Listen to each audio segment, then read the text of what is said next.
Hello, my friends. How are you today? Today is a terrific Tuesday. My name is Natasha, and I am the creator of the Glow Up Method. And I'm so excited to be here with you today. Oh my goodness. I don't even know where I'm going with today. So let's just go on this journey together. So it's been another crazy day. Gosh, it's so hard sometimes to really create changes in your life, right? Like you can have a plan, you can, say this is what I'm going to do, and then this crazy thing called life gets in the way and it like has these challenges. And I think especially for a woman who is still in her, menstrual cycles or whatever, like you are a different person each day. And it's not just like a daily thing, it's like on a cycle. And even I believe, like, I haven't gone through menopause yet, but I believe like we are still like on some kind of cycle. We are just like cyclical like creatures here. And so, like without being too much TMI, but like just depending where I am in my personal cycle, it has like these effects on like my food cravings, on my patience level, on just so many different things, my energy levels.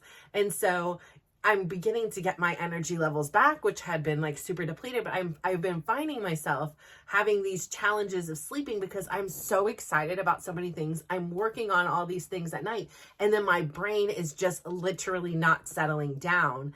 And so if I don't sleep well, then I'm like exhausted in the morning. So I'm really trying to recreate this new system for my life, but it's really tough. Like, do you find that it's challenging, or if something comes up out of the blue, like I said, one of my daughter's, friends, parents, whatever, the father passed away. And so like this has like been a heavy thing on my heart. And just like I said, up the street an entire family perished in a car accident, and this is just heavy stuff on my heart. And I think about them, and of course I was saying yesterday, it was the anniversary of my son's open heart surgery, which again brings up all these emotions, which are good, but there's also, it's entangled with some really challenging moments and reflective things. So it's like you have all these other like complex things going on in your life.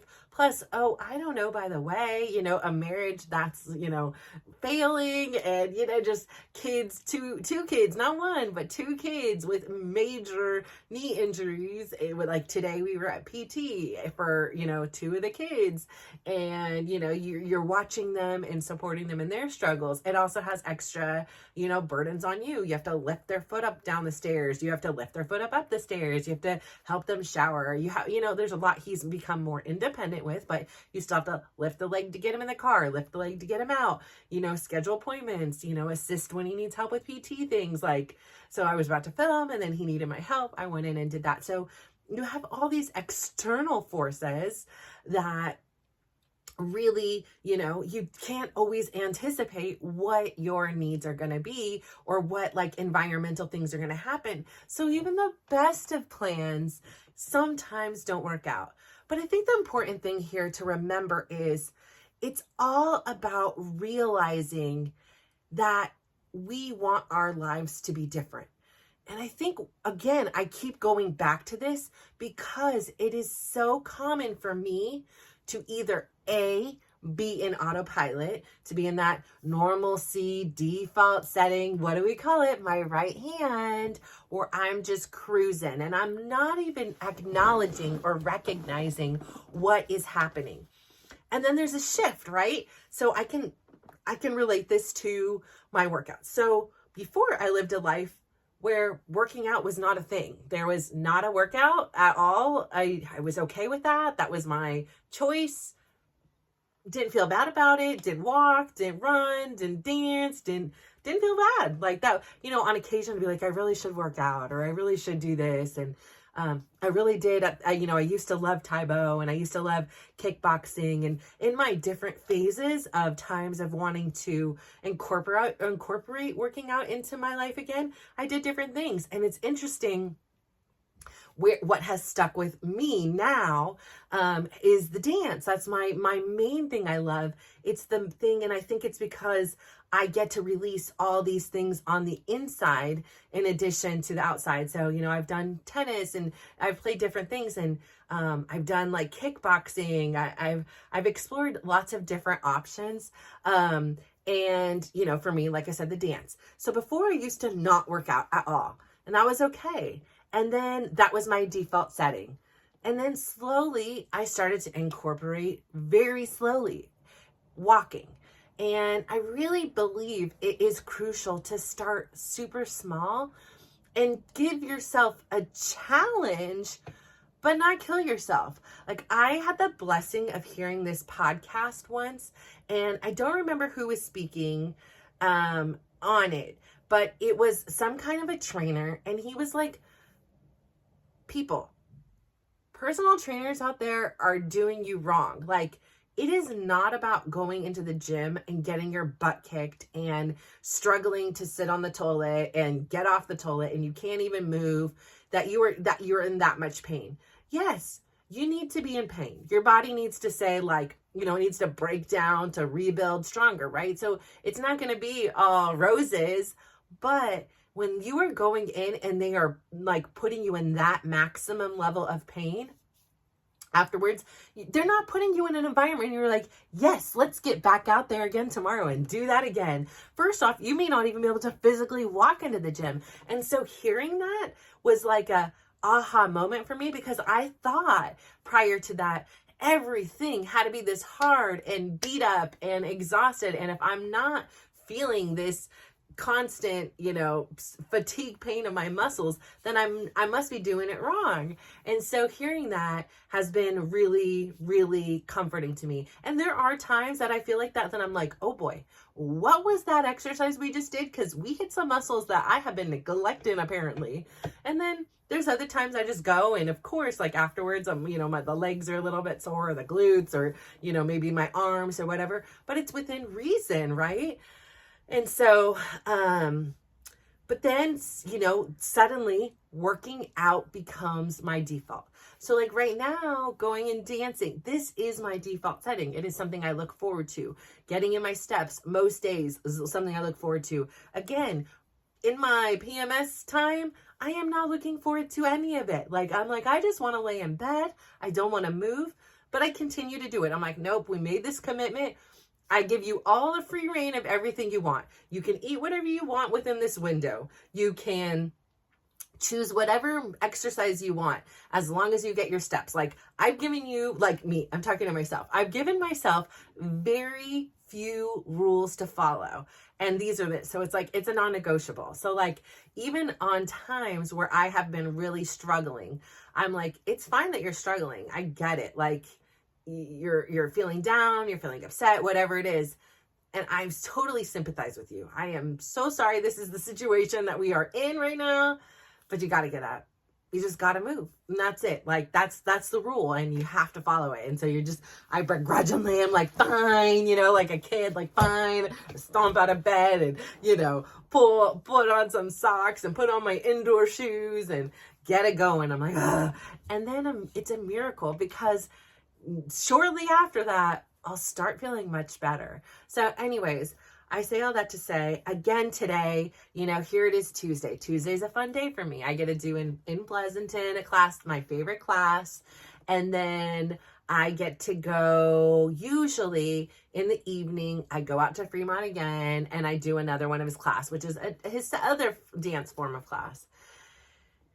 And, sometimes I just start thinking about, again, I've been thinking about how, like, I have this habit of getting gluttonous. So I was talking yesterday about how, I broke down 3, like, subject matters that I was like, yes, like, I go all in again, like, on things. So it's like, and if I like that feeling, like the feeling yesterday of meditating, I just wanted more and I wanted more. So like with my sweets, it's like, it's not good enough to have 1 bite of ice cream or 1 scoop of ice cream. It's a pint of ice cream, like it is, like not just 1 See's chocolate ball, it's 5 See's chocolate balls. Like, sometimes I get in this place where like, I just enjoy something so much. I just want more and more and more. And so I realized, well, that connection from that in regards to food was, oh, like I had this total breakthrough yesterday where I was like, oh, well, that's easy. That's because when I was a kid, I wasn't allowed sweets. And when I was a kid, I was told that if you eat sweets, you will be fat, you will be ugly, you will not be at your optimal condition, your brain will be foggy and all these things. And, you know, I was like never in this opportunity where I could learn how to have a healthier relationship with these sweets, right? And so, it was interesting to see where that, like, you know, need came from. And I'm like, oh, that's so silly, right? Like, I never really thought about this. Like, I knew, like, I loved my sweets, and I'm like, no, I earn it. I work hard, you know, and all this stuff. And all that is true, but I'm just curious, and it doesn't mean I'm going to stop. And I'm like, well, where does this come from? And then also, like, my second thing I was thinking about was like going on Facebook. Well, what is it about Facebook that I get lost in time, that I get lost on here? And I realized it was this sense of community. It's this, I am joining groups, I am, you know, interacting with people, or I'm at least learning new things, and it's, you're accepted into the groups, and it's just a community that I didn't always have as a kid. I was often alone. And so it was this, it's this feedback and this people and this interaction that I crave. And then the last thing was my kids. Like, if they're here and if they need me, like, I will abandon anything I'm doing, almost anything, in order to have that time with them. And I had this whole revelation that, like, for me, I created this definition of what a good mom was. And because my mom wasn't there, a good mom is there. And a good mom is there in so many ways. Like, a good mom is cooking dinner, and a good mom is cleaning the house, and a good mom is driving you to and from practices and signing you up and setting up your doctor's appointments and sitting in your doctor's appointments and doing all these things. And so in order to be a good mom, I need to put everything else ahead of myself, because that's what a good mom does, right? Like, you know, somewhere in my brain, my young self told myself that, like, my mom wasn't there because she didn't want to be there. My mom was there because she wanted to do something else. She wanted to be someplace else. But that's not the truth, right? Like, in actuality, my mom had a really tough life leading up to her. I don't know, I'm 17 years old. I'm married and I have a daughter, like, life. And so I have to give her a ton of grace, which I didn't know then, right? She probably didn't know. And I have to believe that of the four people between my brother, my dad, my mom, and I, who had it worse was probably my mom, right? Like, I'm sure she really actually wanted to be with us. I'm sure she was suffering the most because she was alone. My brother and my dad and I, at least we were together, right? Like, we may not have always had it right or did it right, but we weren't alone. And my mom went off alone and was just left with whatever thoughts were in her mind to formulate her belief systems. And so it wasn't easy for me, but I also know it wasn't easy for her either. And I don't think she ever had this intention to say, like, I'm going to do this and it's going to cause harm. I really do believe, as a mom who will do anything to protect and nurture and help my children, I do believe that she believed this was the best case scenario for my brother and I, my dad and herself. And I can understand that. Like, I have a lot of forgiveness for her because she didn't have it easy. And so how am I to judge what her experience was just by the lens of my view of it? And I think that we put a lot of expectations on our own parents, and then us as parents and our children as well. It's this cycle, right? Where we create these ideas and these personas and these fantasies of the way things are supposed to be. like for me, I created this monster in a way. And I not only, I don't just have one kid, and it can't just have it stop at one kid. I have to be equal and treat them all, with this kind of level of, intensity, and devotion and prioritization of them. And so there's 4 of those little suckers, and they're still very much, and like I say, I'm blessed. They're still very much here. I have a 24-year-old here. I have a 22-year-old who's in and out of here. Like, I have an 18-year-old here. I have a 16. So it's not like these 24-year-olds and 22-year-olds who are out in the world. They're still very much a part of my, not like they're like, I'm still like, they do their own things. They're responsible for themselves, but I still have a degree of responsibility, like caregiving and stuff like that for them too. So, I say all that to say, we create these expectations on others. And then we also had, so many expectations for our parents. And I just have to say over and over again, I have never, ever, ever woken up once or ever thought, like, how can I intentionally hurt my kid? So I have to believe that was the same thing my parents did. They never, ever woke up that way. Yes. Have I ever hurt my kids? Absolutely. Like, have I ever got it wrong? 1000%. They can sit here and probably tell you a million bazillion things that I did that were, atrocious, and probably will put them in therapy. Who knows? Like, I don't know. I did my absolute best. So I have to believe that my parents did their absolute best with the tools they had. And maybe for my mom, her best was not being there. And I can idealize, right? Like, what life would have been had I had a mom and all these beautiful things. But who's to say any of that would have happened had she been there? So again, I think that we need to give people more space for grace, because we never understand what somebody's going through. And even if we see it, even if we think we know, we will never truly know. I can observe my kids in physical therapy.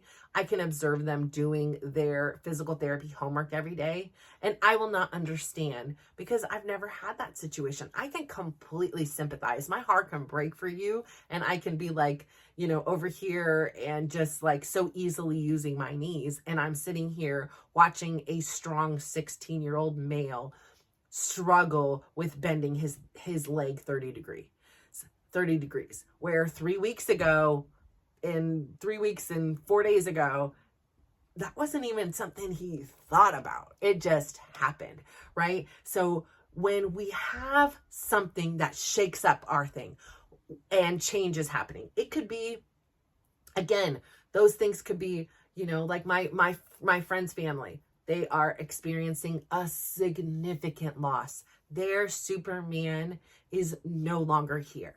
Like, he will always be present, but they can't pick up the phone and call him. They can't hear his lovely voice and his advice or feel his nurturing hugs, right? He is gone.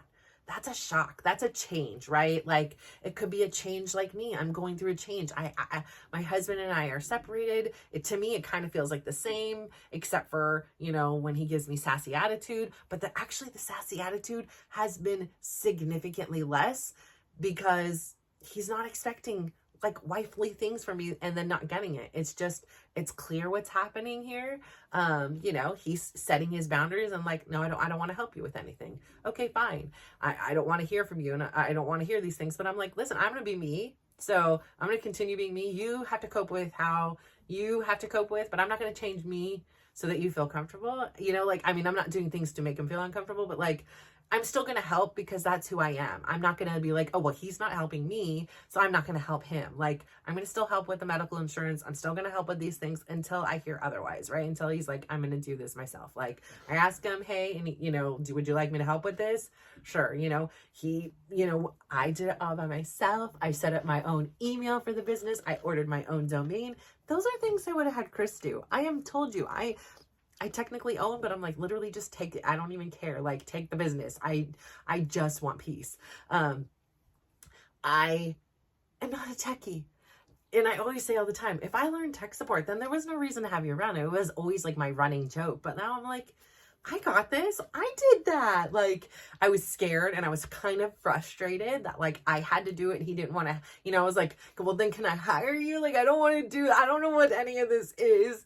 And he was like, you can do it. And so I was like, yeah, okay, I can do it. Like, and I did it. And I was very, explanatory on the phone. Like, I don't know what I'm doing at all. So I apologize. And it was way easier than I had made it think.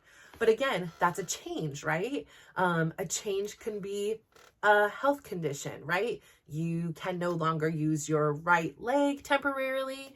And, that's a change. And so we have to adapt and make changes, right?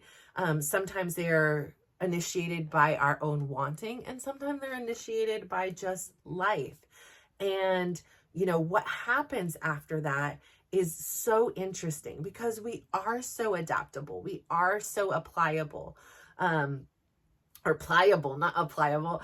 We're like Play-Doh, right? We can change, but sometimes it's hard for changes to stick, and some changes really do stick. So I believe the ones that do stick are the ones when we go slow, the ones when we go gradually and build up this like callus and build up the muscle, just like the personal trainer I had heard on YouTube.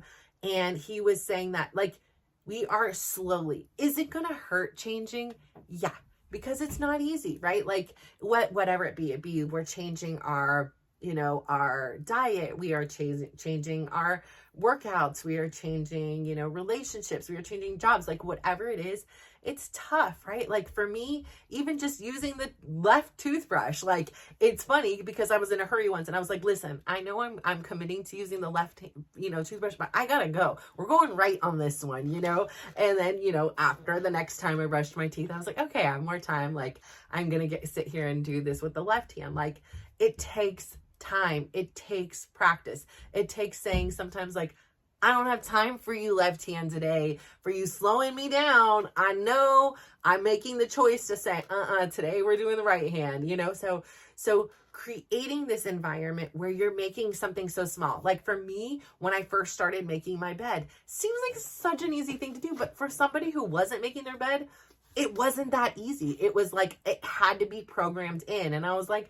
I had to be like, I don't know what that dog thing and like condition, like, oh, it's so pretty. I love my bed all clean and the pillows, chopped and everything's set where it's supposed to be and the blanket at the end of the bed and it looks so cozy and beautiful and clean. And I love that. And so I have to really condition that, just like with my left hand, when I'm using the toothbrush, I'm like, you're getting so good at this. I'm so proud of you. Like, wow, like this is much easier than it was a week ago. So I say all that to say like change is challenging, right? And it takes a lot of practice. It takes a lot of thought. It isn't in that default system to change, right? We are complacent beings sometimes. And even with my workouts, so like today was my favorite one. And it came to the afternoon. I took the kids to PT. I had lunch with them. My daughter was here, had a great conversation with her. I probably, again, because that's my weakness, I probably extended it way too long, which, delayed some of the other things that I had on my personal agenda. But I'm like so flexible, like one of those contortionists at Cirque du Soleil. I am always like, oh, okay, well, I can do it later. And, I can move things around. This is a priority to me too. I love talking to my daughter. I love talking to anybody, but especially my daughter. And it's a rarity that her and I just get this one-on-one time. So I'm like, okay, I make this choice.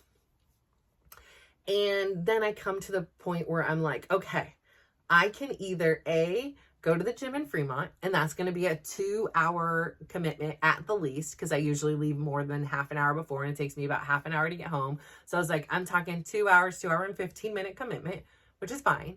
I'm like, but there's also this class I was always curious to try in Pleasanton. That one's an hour. So that we're talking here, it's 5 minutes from here. It's an hour and 10-minute commitment max, and about an hour because the class ends early.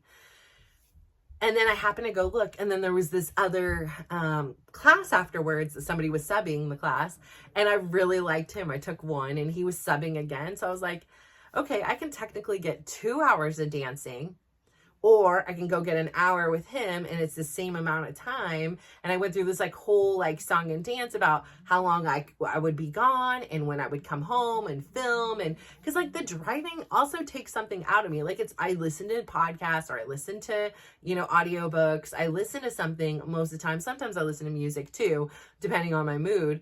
But so I'm getting something out of it, but I'm tired a lot of times when I get home. So I opted for saying, hey, I am going to go. I know I love this. Like, I know what I'll get if I go to Fremont, but I really get stuck in my comfort zone. I love the class. I'm using the same muscles over and over, and that same driving, and gas is expensive, and my time is so valuable. Like, what if I tried something else? I can do one of the classes. If that feels like enough, I can then, come home. Or I could do 2 of the classes and still be home way before I would have been home if I went to Fremont. So I went back and forth on it, and then I was like, okay, you know what? Change is good. Trying new things is good. I don't have to like it, but I can use different muscles because I have different teachers doing different dances and different styles, and I will expand my mind and my, dancing repertoire, and I'll either love it and do it again, or I will dislike it and won't do it again. But like, just go and try and do something differently, even if it's in your workouts. And probably especially because my body is like, okay, here is our new normal, and it's not being taxed and challenged. Even though I'm learning new dances and routines and stuff, mentally, it's a different, and I'm sweating up a storm, but it's different when you are exposing yourself to different approaches, different thoughts. So anyways, I opted for that, and I was very glad. Like, they were both very small classes. They were very intimate. I was home within 5 minutes after the classes, and I got to be in a different environment. I still, if hands down, if it wasn't as far away, I would still go to my favorite instructors, but I get to see him. I do 2 classes with him tomorrow, 2 classes with him on Thursday, a class with him on Friday. It's fine. Something is itching me, and I was like, oh my gosh, better not be a bug. I don't know what is itching my back. So anyways, I say, like, go ahead, make those choices. Do something a little bit different. If you always like walk to your car, on the right hand side, do something on the left. And it seems like such a small change, but you're opening up your mind to the reminder that things can be different. It doesn't have to be the same. And we grow when we are experiencing new changes. We cannot continue to grow. We are stifled and stagnated when we just continue to do the same thing, hang out with the same people, watch the same shows, eat the same food. And if you love it and you are loving your life, please continue. But if there's something running in the back of your mind saying there is something more, there is something better I was born to do, like I am not feeling fulfilled or I feel alone, start something small and make that change. Try my toothbrush trick. Make your bed, whatever it is, do something little and consistently, and you will start to build this muscle that is able to withstand change. The things I do now in the gym look so different than what I could have possibly done 2 years ago, 1 year ago, 6 months ago, 6 weeks ago, 6 days ago. Because we change. We get stronger the more we use the muscles. Use now, I know, don't, hold on, this is a big number here, but when we're dancing and when we're doing these bar classes, because they're high reps, I do 5-pound weights now. Before I would do 2.5, I would sometimes do air, no weights at all, and it was a challenge. Then you move to 2.5, now we're at 5, and now it's like the debate, am I ready to go up again? It's a different kind, it's high reps, so, I'm like, I think I need lower weight. I don't want to hurt myself, so, but I got to try, right? Like, I cannot grow if I just stay where I'm at and get comfortable, even if this is a new comfortable, right? Like, this was not my norm before. This is my new norm. So I say all of this to say, please make some changes if you feel like you are ready, because I believe in you. And I know that things are tough. I know the economy is crazy. I know that kids are super demanding. I know that the pressures we put on ourselves, I know that we have a lot of pain from our own childhoods and our own lives. And there's just so many things going on, right? It's so complex, life. But we can simplify it. We can have all the things that we ever dreamed were possible. We can find peace. And the last thing I want to say is the most important part of my day today was when I was talking with my daughter. She has some classes she's doing this summer to finish up her minor, but she was talking about how she was deciding that this fall she is not going to enroll in any program. She's going to apply for spring courses. And this fall she wants to use, I literally started crying. She wants to use the time to explore the things she loves. And if there is an opportunity out there to monetize, what she does and make a career out of it, that would be her ideal. And then she would go back to school as well. And if she can combine the two, that would be great as well. And I literally was so proud. I was like, I tell you this all the time. And I feel like in this moment, like, you hear me. Like, life is not about the money. I have seen, my aunt's mother had over $10 million, like, in the bank. She had a stroke. She could not get back into her apartment for over 20 years. They lived in San Francisco. It was on the top floor. The other ones were all rented out. That money did nothing for her.